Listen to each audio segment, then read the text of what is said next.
Welcome to our channel. Today we how to withdraw stablecoins when exchange requires KYC. Again, easy tutorial step by step clearly.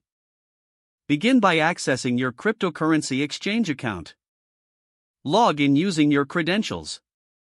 Navigate to the wallet or balance section of the platform. Locate the stablecoins you wish to withdraw. Check if there are any withdrawal limits or fees associated with the stablecoins.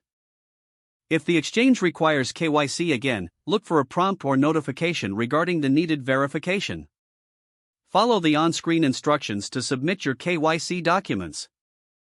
Typically, this will involve uploading a government-issued ID and proof of address. Ensure that the documents are clear and meet the exchange's requirements. Once submitted, await confirmation of your KYC status.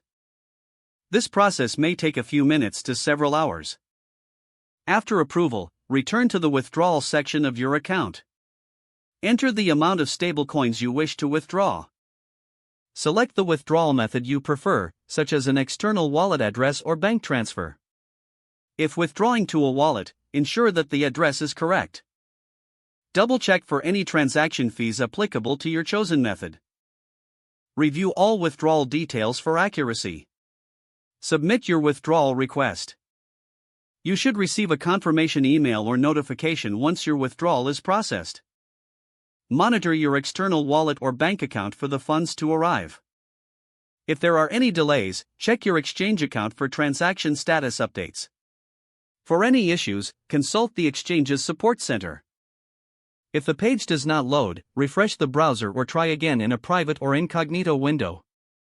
Make sure you are using the correct email address, then retype it carefully to avoid small typos. If your password is not accepted, use the reset option and create a new strong password you can remember. Check your spam folder for verification or security emails, then complete any requested confirmation steps. Enable two-factor authentication if available to improve account security and reduce unauthorized access risk. After signing in, review your profile details so your contact information and settings are accurate and current. Don't forget to like this video and subscribe to our channel for more step-by-step tech guides.